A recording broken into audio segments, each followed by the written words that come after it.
Hello everyone, সবাই কেমন আছো? আশা করি সবাই ভালো আছো। আর জানো, আমাদের ওখানে ঝড় বৃষ্টির কারণে দুদিন ধরে লাইট নেই। দেখো রাত্রেবেলা কত সবজি নিয়ে আসছি, কিন্তু অন্ধকারের মধ্যে আমি কিছুই দেখতে পাচ্ছি না। কি করব, ঝড় বৃষ্টির দিন লাইট তো চলেই যাবে। ইনভার্টার ছিল, কিন্তু সেটারও চার্জ চলে গেছে। তো যাই হোক, বাজার থেকে নিয়ে আসছি টমেটো, লাল শাক, ডাঁটা শাক, পটল, তোমার হচ্ছে ধনিয়া পাতা, কাঁচা কলা, তারপরে তোমার হচ্ছে লাউ।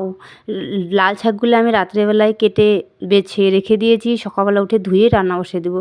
কারণ না, সকালবেলা কাজকর্ম করতে করতে না এই কাটা বাছার সময় আমি একদমই পাই না, তখন আর ইচ্ছা করে না যে রান্না করি। সেজন্য রাত্রেবেলা তো কোনো কাজকর্ম নেই, এই বসে বসে কেটে বেছে রেখে দিয়েছি। আধাখানি কেটেছি, বাকিগুলোও কাটবো, কিন্তু লাইটের জন্য খুব অসুবিধা হচ্ছে। সেজন্য ভাবলাম যে সকালবেলায় কাটবো, কিন্তু সকালবেলা তো আবার টাইম পাই না। তো যাই হোক, ডাঁটা শাকগুলো রান্নালে আনবো, কিন্তু লাল শাক আমার খুবই ভালো লাগে। আর লাল শাক খেলে না শরীরে রক্তও হয়, সেই জন্য আমার লাল শাকগুলো খুবই ভালো লাগে। আর লাউ দিয়ে তোমার দিয়ে রানবো, ডালের বড়ি দিয়ে লাউ দিয়ে রানবো। লাউটা তো সকালে কাটতে হবে, কারণ এখন কাটে দিলে তো কালো হয়ে যাবে, সেই জন্য সকালে কাটবো।